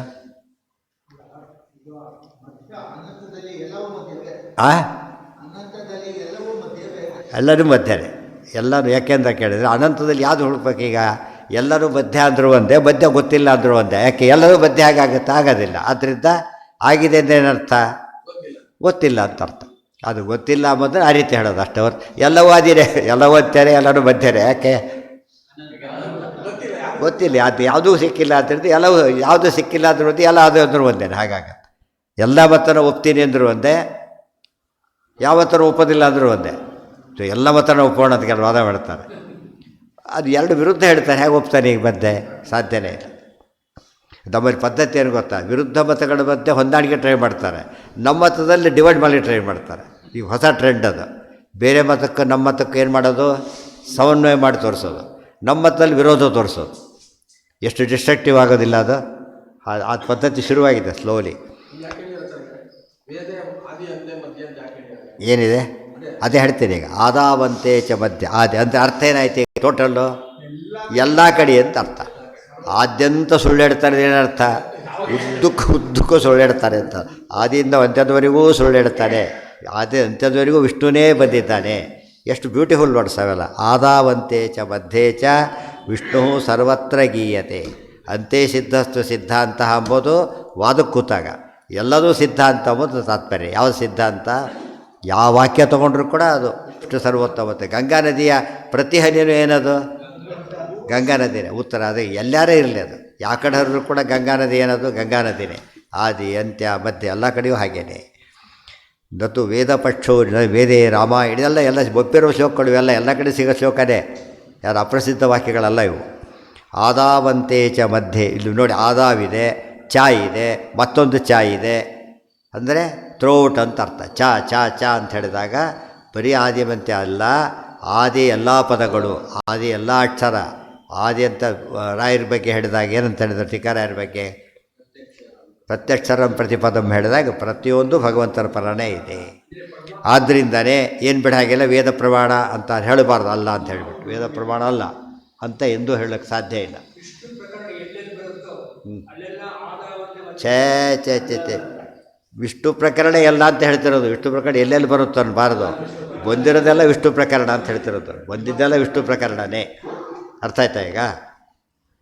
ಈ ಉದಾಹರಣೆಗೆ ಮಲ್ಲೇಶ್ವರ ಅಂದರು, ಹನುಮಂತ ನಗರ ಅಂದರು. ಆ್ಯಕ್ಚುಲಿ ಬೇಸಿಕಲಿ ಏನದು? ಬೆಂಗಳೂರು. ಮತ್ತು ಯಾಕೆ ಆ ರೀತಿ ಹೇಳ್ತಾರೆ ಅಂದರೆ ಓದಕ್ಕೆ ಅನುಕೂಲ ಮಾಡೋಕ್ಕೋಸ್ಕರ. ಅರ್ಥ ಆಯ್ತಾ ಈಗ? ಬರೀ ಬೆಂಗಳೂರು ಬೇಕಾದ್ರೆ ಬೆಂಗಳೂರು ಬಸ್ ಸ್ಟಾಪ್ನಲ್ಲಿ ನಿಲ್ಲಿಸ್ಬಿಡ್ತಾರೆ ಅಷ್ಟೇ. ನಿಮ್ಮ ಅನುಕೂಲ ನೋಡ್ಕೊಂಡು ಬರಬೇಕು. ಇವೆಲ್ಲ ಬೆಂಗಳೂರಿನ ಭಾಗಗಳು. ಬಟ್ ಬೆಂಗಳೂರಾಗಿ ಬೇರೆ ಆಗಿದೆ ಹೊರತದು ಬೆಂಗಳೂರು ಬೇರೆ ಆಗಲಿಲ್ಲ. ಸೊ ವೈಷ್ಣವಾಗಿ ಮುಂದೆ ಬೇರೆ ಆಗಿದೆ ಹೊರತು ಏನಲ್ಲ ಅದು ಬೇರೆ. ಅದು ಅರ್ಥ ಮಾಡಿಕೊಂಡ್ರೆ ಸುಲಭ ಆಗುತ್ತೆ. ಸರ್ವೇ ವೇದ ಯತ್ಪದವಾಮನಂತಿ, ವೇದದ ವಾಕ್ಯ ಅದು. ಸರ್ವೇ ವೇದ ಹೇಳಿದ್ರು. ಮತ್ತೆ ಸರ್ವೇ ವೇದ ಅಂತ ಹೇಳಿದ್ರು. ಬರೀ ವೇದ ಅಂದರೆ ಏನು ಮಾಡೋಕ್ಕೆ ಟ್ರೈ ಮಾಡ್ತಿದ್ದ ಅವನು? ಉಪನಿಷತ್ ಮಾತ್ರ ಅಂತ ಅರ್ಥ ಅಂತೇಳಿ. ಇಲ್ಲ, ಸರ್ವೇ ವೇದ ಬಂತಲ್ಲ ಈಗ. ಅಲ್ಲಿ ಇನ್ನೂ ಸ್ವಾರಸ್ಯ. ಸರ್ವೇ ಅವೇದ ಅಪಿ, ವೇದಗಳಲ್ಲ ಮಹಾಭಾರತಾದಿಗಳು. ಅವು ಕೂಡ ಏನು ಹೇಳುತ್ತೆ? ವಿಷ್ಣುವನ್ನು ಹೇಳ್ತಾ ಇದೆ. ವೇದಗಳಲ್ಲ ಅಂದ್ರೇನು? ಪಂಚಮ ವೇದ ಹೌದು, ಅಪೌರುಷೇಯ ವೇದ ಅಲ್ಲ. ಆ ಅರ್ಥದಲ್ಲಿ ಅದು ಸರಿಯೇ ಹೌದು. ಸರ್ವೇ ವೇದ ಯತ್ಪದಂ ಮಾಮನಂತಿ, ಆತನ ಸ್ವರೂಪ ಹೇಳ್ತವೆ ಅಂತ ಒಂದರ್ಥ. ಆತನ ಪಾದ ಅಷ್ಟೇ ಹೇಳೋದು, ಪೂರ್ತಿ ಗೊತ್ತಾಗೋದಿಲ್ಲ ವೇದಗಳಿಗೂ ಕೂಡ ಅಂತ ಅರ್ಥ. ವೇದೋಖಿಲೋ ಧರ್ಮಮೂಲಂ ಸ್ಮೃತಿಶೀಲೇ ಚ ತದ್ವಿತಾಂ ಆಚಾರಶ್ಚೈವ ಸಾಧೂನಾಂ ಆತ್ಮನೋ ರುಚಿರೇವ ಚ ಇತ್ಯಾದಿ. ಮತ್ತಿನ್ನೊಂದು ವಾಕ್ಯ ಇದು. ಏನು ಹೇಳ್ತಾರೆ ಇಲ್ಲಿ? ವೇದೋಖಿಲೋ ಧರ್ಮಮೂಲಂ, ಎಲ್ಲ ವೇದಗಳು ಧರ್ಮಕ್ಕೆ ಮೂಲ. ಮೂಲ ಅಂದ್ರೇನು? ಆಧಾರ ಅಂತ, ಮೇನ್ ಸೋರ್ಸ್, ಮೂಲ. ವೇದೋಖಿಲೋ ಧರ್ಮಮೂಲಂ ಸ್ಮೃತಿಶೀಲೇ ಚ ತದ್ವಿದಾಂ. ಅಖಿಲ ವೇದ ಧರ್ಮಮೂಲಂ, ಸಕಲ ವೇದಗಳು ಕೂಡ. ಅಖಿಲ ಅಂದ್ರೇನು? ಹೋಲ್ ಅಂತ. ಖಿಲ ಅಂದರೆ ಪಾರ್ಟ್, ಅಖಿಲ ಅಂದ್ರೇನು? ಹೋಲ್. ಎಂಟೈರ್ ವೇದ ಅಂತ. ಎಂಟೈರ್ ವೇದ ಏನಾಗಿದೆ? ಅದು ಧರ್ಮಮೂಲ. ನೋಡಿ, ಧರ್ಮಮೂಲ ಅಂತ ಹೇಳ್ತಾರೆ, ವಿಷ್ಣು ಮೂಲ ಅಂತ ಹೇಳಿಲ್ವಲ್ಲ. ಅಂದರೆ ಧರ್ಮೋ ಧರ್ಮ ವಿದುತ್ತವ. ಧರ್ಮ ಅಂತ ಶಬ್ದಕ್ಕೆ ಅರ್ಥ ಏನು? ವಿಷ್ಣು ಅಂತ ಅರ್ಥ. ಅರ್ಥ ಆಯ್ತಾ? ಸೊ ವಿಷ್ಣು ಮೂಲವಂತೆ ಆಯ್ತಲ್ಲ. ಏನು ಹೇಳಿದ್ರು ಅದೇ ಸಪೋರ್ಟ್ ಅದಿರೋದಕ್ಕೆ. ಹೌದೌದು, ಎಲ್ಲ ಪದಗಳು ವಿಷ್ಣುವನ್ನೇ ಹೇಳ್ತಾ ಇವೆ. ಔಪರಿಚಾರಾರ್ಥ ಅಂತ ಹೇಳಿಲ್ಲ ಮಹಾಭಾರತಕ್ಕೆ. ಎಲ್ಲದಕ್ಕೂ ಅದು ಎಲ್ಲೆಲ್ಲಿ ವಿರೋಧ ಬರೋದ ಅಲ್ಲೆಲ್ಲ ಅಪ್ಲೈ ಮಾಡೋದು. ಧರ್ಮಮೂಲ ಸ್ಮೃತಿಶೀಲೇ ಚ ತದ್ವಿದಾಂ, ಎಲ್ಲ ವೇದಗಳು ಕೂಡ ಧರ್ಮಕ್ಕೆ ಮೂಲ. ತದ್ವಿದಾಂ ಸ್ಮೃತಿಶೀಲೇ ಚ. ಒಂದೊಂದು ವಾಕ್ಯನೂ ಸರಿಯಾಗಿ ಅರ್ಥ ಮಾಡ್ಕೋಬೇಕು. ತದ್ವಿದಾಂ, ಯಾರು ವೇದ ತಿಳಿದಿದ್ದಾರಲ್ಲ, ನಾವು ವೇದ ಓದ್ಲಿಕ್ಕೆ ಬರ್ತಾಯಿಲ್ಲ, ಅವಾಗೇನು ಮಾಡಬೇಕು ಅಂತ ಪ್ರಶ್ನೆ. ಈಗ ಓದ್ಲಿಕ್ಕೆ ಬರೋದಿಲ್ಲ, ಕೆಲವರಿಗೆ ಓದ್ಲಿಕ್ಕೆ ಸಾಧ್ಯ ಇಲ್ಲ. ಅವರೇನು ಮಾಡಬೇಕು ಅಂದರೆ ತದ್ವಿದಾಂ ಸ್ಮೃತಿಶೀಲೇ ಚ. ಯಾರು ವೇದ ಓದಿದ್ದಾರಲ್ಲ, ಸ್ಮೃತಿ ಅಂದರೆ ಅವ್ರ ಮಾತು, ಶೀಲ ಅಂದರೆ ಅವ್ರ ನಡೆ, ಅವರ ನಡೆ ನೋಡಿ ಅದೇ ವೇದ ಇರುತ್ತೆ ಅಂತ ಗೊತ್ತಾಯ್ತು. ಅದಕ್ಕೆ ಜ್ಞಾನಿಗಳ ಚರಿತ್ರೆ ಯಾತಕ್ಕೆ ಓದಬೇಕು ಅಂದರೆ ನಡವಳಿಕೆಯಲ್ಲಿ ಜ್ಞಾನ ಧರ್ಮ ಗೊತ್ತಾಗ್ಬಿಡುತ್ತೆ. ನಮ್ಮಲ್ಲಿ ಪದ್ಧತಿ ಹೋಗಿಬಿಟ್ಟಿದೆ. ಪಾಠಗಳಲ್ಲೆಲ್ಲ ಗ್ರಂಥಗಳು ಓದೋ ಅಭ್ಯಾಸ, ಗ್ರಂಥಕಾರರ ಬಗ್ಗೆ ಓದೋದೇ ಇಲ್ಲ. ಅರ್ಥ ಆಯ್ತಾ ಈಗ? ಯಾರಿಗಂತ ಅಂತ ಕೊನೆಗೆ ಗೊತ್ತು ಕೂಡ ಆಗೋದಿಲ್ಲ. ತಪ್ಪು ಹೇಳ್ಬಿಡ್ತಾರೆ. ಎಷ್ಟೋ ಥರ ಯಾರ್ದೋ ಹೆಸರು ಯಾರ್ದೋ ಹಾಕಿಬಿಡ್ತಾರೆ. ತಪ್ಪದು. ನಮ್ಮ ಮಾಡರ್ನ್ ಎಜುಕೇಷನ್ ಎಷ್ಟೇ ಹೇಳಿದರೂ ಕೂಡ ಗುಣಗಳಿದೆ. ಅವ್ರು ಅಡಾಪ್ಟ್ ಮಾಡೋದಲ್ಲಿ ಅವರು ಮಾಡರ್ನ್ ಎಜುಕೇಷನ್ ಬರೀ ಇದನ್ನು ಓದಾಗಿಲ್ಲ. ಅವರು ಹಿಸ್ಟ್ರಿ ಓದಬೇಕು. ಅವರು history of Indian philosophy, history of classical literature, history of dramatic literature, history of poetic literature ಎಲ್ಲ ಬೇರೆ ಬೇರೆ ಓದ್ತಾ ಹೋಗ್ತಾರೆ. ಅದರಿಂದ ಎಷ್ಟು ಇಂಪ್ರೂವ್ ಆಗುತ್ತೆ ಗೊತ್ತಾ ಜ್ಞಾನ. ಇದರಲ್ಲೇ ಟ್ರೆಡಿಷನಲ್ಲಿ ಪೂರ್ತಿ ಬಿಟ್ಟೋಗ್ಬಿಟ್ಟಿದೆ. ಅದು ಯಾರ್ದೋ ಗ್ರಂಥ ಯಾರಿಗೆ ಹೇಳೋದು, ಯಾರ್ದೋ ಗ್ರಂಥ ಯಾರಿಗೆ ಒಪ್ಪಿಸೋದು, ಈ ಗಲಾಟೆ ಶುರುವಾಗುತ್ತೆ. ಸಿಸ್ಟಮೆಟಿಕ್ ಅದನ್ನು ಕಲಿಬೇಕು. ಯಾವ್ದು ಬೇರೆ ಕಡೆ ಇರೋ ಒಳ್ಳೆಯದನ್ನೆಲ್ಲ ನಮ್ಮಲ್ಲಿ ಬಂದಿದೆ. ಅದು ಎಲ್ಲಿ ಬಂದಿದೆ ಹೇಳಿ ನೋಡಂತೆ. ನಮ್ಮಲ್ಲೇ ಮೊದಲು ಬಂದಿದೆ, ಅವ್ರು ಕಾಪಿ ಮಾಡಿದಷ್ಟು ನಾವು ಬಿಟ್ಬಿಟ್ವಿ. ಎಲ್ಲಿ ಬಂದಿದೆ? ಮಂತ್ರ, ದೇವತಾ, ಋಷಿ, ಛಂದಸ್ಸನ್ನು ಓದದೆ ಹೋದರೆ, ಋಷಿ ಅಂದರೆ ಯಾರು? ಅದು ಕಂಡವರು. ಅವ್ರ ಬಗ್ಗೆ ತಿಳ್ಕೊಬೇಕು ಅಂತಾಗಲಿಲ್ಲ. ಯಾರು ವಿಶ್ವಾಮಿತ್ರರು ಗೊತ್ತೇ ಇಲ್ಲ. ಅದು ವಿಶ್ವಾಮಿತ್ರ ಎಷ್ಟು ಯಾರು ವಿಶ್ವಾಮಿತ್ರ ಗೊತ್ತೇ ಇಲ್ಲ. ಅದು ವಿಶ್ವಾಮಿತ್ರ ಅದು ಗೊತ್ತಾಗೋದಿಲ್ಲ. ಹಾಗಾಗಿಬಿಟ್ರೆ ಈ ರೀತಿ ಅದು ಬಾಯಲ್ಲಿ ಹೇಳ್ತಾರೆ ಹೊರತು. ಹಾಗಿದ್ರೆ ಹೋಮ ಮಾಡಿಸೋರು ಫಸ್ಟ್ ಏನು ಮಾಡಬೇಕೀಗ? ಎಲ್ಲ ತಿಳ್ಕೊಂಡಿರ್ಬೇಕು. ಅದು ಇಲ್ಲಿ ತಿಳ್ಕೊಂಡಿರೋದಿಲ್ಲ. ಸುಧಾ ಓದ್ತಾರೆ, ಸುಧಾ ಬರೆದವ್ರು ಯಾರು ಗೊತ್ತಿರಬೇಕಲ್ಲ. ಟಿಪ್ಪಣಿ ಇದೆ, ಟಿಪ್ಪಣಿಕಾರ ಯಾರು ಗೊತ್ತಿರಬೇಕಲ್ಲ. ಸೊ ಏನು ಓದಾಗೈತೆ? ಯಾರು ಬರೋದು ಏನಂತ ಗೊತ್ತಿಲ್ಲದವ್ರು ಯಾರು ಬರೋದು ಅಷ್ಟೇ ನಿಮಗೆ. ಇವೆಲ್ಲ ಆದ್ದರಿಂದ ಯಾಕೆ ಸಿದ್ಧಾಂತ ಬೆಳೀತಾ ಇಲ್ಲ ಅಂದರೆ ಇವೆಲ್ಲ ಕಾರಣಗಳು. ಇವೆಲ್ಲ ಸೇರಿದಾಗ ಏನಾಗುತ್ತೆ, ಯಾಕೆ ಗೊತ್ತಾ ಹೇಳೋದಿಲ್ಲ, ಯಾವ ಮಠದವರು ಪಂಜಿತಾಗಿ ಬಿಡುತ್ತೆ ಆಮೇಲೆ ಅವರು ಮಠ ಬಂದುಬಿಡುತ್ತೆ ಅಡ್ಡ. ಆದ್ದರಿಂದ ಏನು ಮಾಡೋದು, ಹೇಳದೇ ಇರೋದೇ ವಾಸಿ ಸೇರಿಸಿಬಿಡ್ತದೆ. ಭಾಳ ತಪ್ಪದು. ಇದರಿಂದ ಆ ಮಠ ದ್ವೇಷ ಹೋಗುತ್ತೆ. ಆ್ಯಕ್ಚುಲಿ ಮಠ ಬರೋದಿಲ್ಲ, ದ್ವೇಷ ಹೋಗಿಬಿಡುತ್ತೆ. ಅವ್ರು ಟಿಪ್ಪಣಿ ಓದ್ತಿದ್ದೀರಲ್ಲ ನೀವೀಗ, ದ್ವೇಷ ಯಾಕೆ ಬರುತ್ತಾಗ?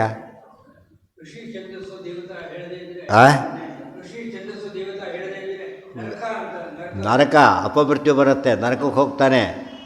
ಶಾಶ್ವತ ಗರ್ತಕ್ಕೆ ಬಿಡ್ತಾರೆ ಹೋಗಿ ಅಂತ ಹೇಳ್ತಾರೆ. ಗ್ರಂಥಕಾರ್ಯ ಮಾಡಿದ್ರು ಕೃತಿಚೌರ್ಯ ಅಂತೀವಲ್ಲ ಅದೇನೆ. ಕೆಲವರು ಯಾಕೆ ಹೇಳೋದಿಲ್ಲ ಗೊತ್ತಾ, ತಮ್ಮ ಹೆಸರುಗಳಿಗೆ ಬರುತ್ತೆ ಆಮೇಲೆ ಅಂತೇಳಿ. ಇವೆಲ್ಲ ಟ್ರಿಕ್ಸು ಮಾಡ್ತಾರೆ, ಮಾಡಬಾರ್ದು. ಅದು ನಮ್ಮ ಅಕಲಾಂಜ್ ಮಾಡ್ಬೇಕು ಅವ್ರು ನಾವು. ಅದು ದೊಡ್ಡದದು ಅಕಲಾಂಜ್ ಮಾಡೋದು ಮತ್ತು ಗುಣ ಅದು. ಅದರಿಂದ ಅವ್ರಿಗೆ ಕೀರ್ತಿ ಬಂತು, ಇವ್ರು ಹೇಳಿ ತಿಳಿಸ್ಕೊಟ್ಟು ಪುಣ್ಯ ಬಂದೇ ಬಂತು ಇವ್ರಿಗೆ. ಇದೇನು ಇವ್ರ ಪುಣ್ಯನೂ ಹೋಗೋದು, ಇವ್ರ ಪುಣ್ಯ ಬಂದೇ ಬರುತ್ತೆ. ಯಾವುದು? ಸ್ಮೃತಿ ಅಂದರೆ ಮಾತು ಅಂದರೆ ಏನು, ಅದನ್ನು ನೋಡಿ ಆ ಮೆಮೊರಿ ಮೇಲೆ ಹೇಳ್ತಾರೋ ಅದಕ್ಕೆ ಬರೀ ಮಾತು ಅನ್ನಲಿಲ್ಲ, ಏನೋ ಆಡ್ಬಿಡ್ತಾರೆ. ಅದು ಸಂಬಂಧಪಟ್ಟ ಮಾತು ಯೋಚನೆ ಅದನ್ನು ಹೇಳ್ತಾರೆ, ಅದು ಸ್ಮೃತಿ. ಅದು ಮರುಸ್ಮೃತಿ ಅಲ್ಲ, ಹಾಗೆ ಬಂದವು. ಶೀಲ ಅಂದರೆ ಏನು, ಅದು ನಡತೆ ಸರಿ ಇಲ್ಲ, ನಡತೆ ಅಂತ ಅರ್ಥ ಗೊತ್ತಾಗ್ತದೆ. ನಡತೆ ನೋಡಿ ತಿಳ್ಕೊಂಡ್ಬಿಟ್ರೆ ಗೊತ್ತಾಗುತ್ತೆ. ಇದು ರಾಯರ ಸರಿಯಾಗಿ ರಾಘವೇಂದ್ರ ವಿಜಯ ಓದಿಬಿಟ್ಟ, ಮದ್ದು ವಿಜಯ ಓದಿಬಿಟ್ಟ, ಬೇರೆ ವಿಷಯ ಸ್ಮೃತಿ ಗೊತ್ತಿಲ್ಲ. ಆಚಾರ್ಯ ಏನು ಮಾಡಿದರೆ, ಈಗ ಸನ್ಯಾಸ ತಗೋಬೇಕು, ತಂದೆ ತಾಯಿ ಬೇಡ ಅಂತ ಹೇಳ್ತಾ ಇದ್ದಾರೆ. ಏನು ಮಾಡಿದ್ರು ಅವರು, ಅಂಥ ಹೊತ್ತಲ್ಲಿ ಒಪ್ಪಿಸಿ ತೊಗೊಂಡ್ರೆ ತೊಗೊಳ್ಳಿಲ್ಲ.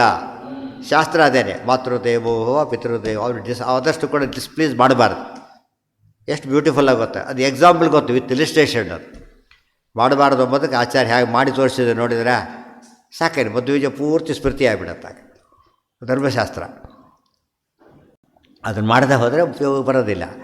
ಆಚಾರಶ್ಚೈವ ಸಾಧೂನಾಂ ಆತ್ಮನೋ ರುಚಿರೇವಚ. ಇನ್ನೊಂದು ವಾಕ್ಯ, ಸಾಧೂನಾಂ ಆಚಾರ. ಸಾಧುಗಳು ಅಂದರೆ ಯಾರು, ಶಾಸ್ತ್ರ ಓದ್ದವರು.